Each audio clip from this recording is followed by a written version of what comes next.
Automatic buffet plate making machine అంటారు. Hydraulic paper plate making machine అంటారు. Hydraulic buffet paper plate making machine అంటారు.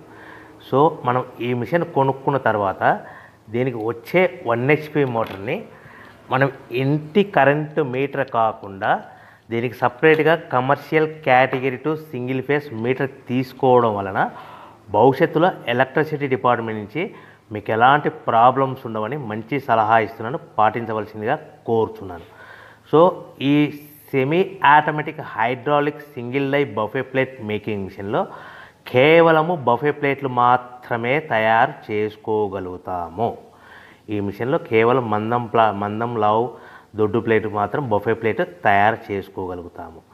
So ఈ మిషన్లో ఎలాంటి టిఫిన్ ప్లేట్లని, డోనా కప్పులని, ప్రసాదం కప్పులని, స్నాక్స్ ప్లేట్స్ అని, టీ కప్పులని తయారు చేసుకోలేమని మీకు అందరికీ సలహా ఇస్తున్నాను. సో ఈ బఫే ప్లేట్లు ఏ విధంగా తయారు చేసుకోవచ్చు అంటే కనుక మనకు రా మెటీరియల్ షీట్ ఇలా ఉంటుంది. ఈ షీట్ని డై మధ్యలో పెట్టి గేర్ వెనక్కి లాగితే కనుక 1, 2, 3 సెకండ్లు లాగిన తర్వాత అదే గేర్ను ముందుకు నెట్టడం వలన డై కిందికి వస్తుంది. ఈ విధంగా తయారైన ప్లేట్ చేసుకోవచ్చు. సో ఈ బఫే ప్లేట్లు మనం ఎన్ని తయారు చేసుకోవచ్చు అంటే కనుక నిమిషానికి 5 నుంచి 10 ప్లేట్లు తయారు చేసుకోవచ్చు. అది కూడా ఆపరేటింగ్ చేసే ఆపరేటర్ మీద ఆధారపడి ఉంటుంది. సో మనము ఈ బఫే ప్లేట్లు నిమిషానికి 5 నుంచి 10 ప్లేట్లు మిషన్ కొన్న స్టార్టింగ్ కొత్తలో మనకి ఎలాంటి అనుభవం ఎక్స్పీరియన్స్ ఉండదు కాబట్టి 5 నుంచి 10 ప్లేట్లు. అదేవిధంగా ఒక 1 మంత్ లోపల బాగా ఎక్స్పీరియన్స్ వస్తే 10 నుంచి 15 ప్లేట్లు, 10 నుంచి 15 ప్లేట్లు, 10 to 15 ప్లేట్స్ తయారు చేసుకోవచ్చు. సో మనకు ఈ మిషన్లో రౌండ్ బఫే ప్లేట్ తయారు చేసుకోవచ్చని మీకు అందరికీ సలహా ఇస్తున్నాను. సో ఈ బఫే ప్లేట్లు మార్కెట్లో హెవీ డిమాండ్ ఉంటాయి.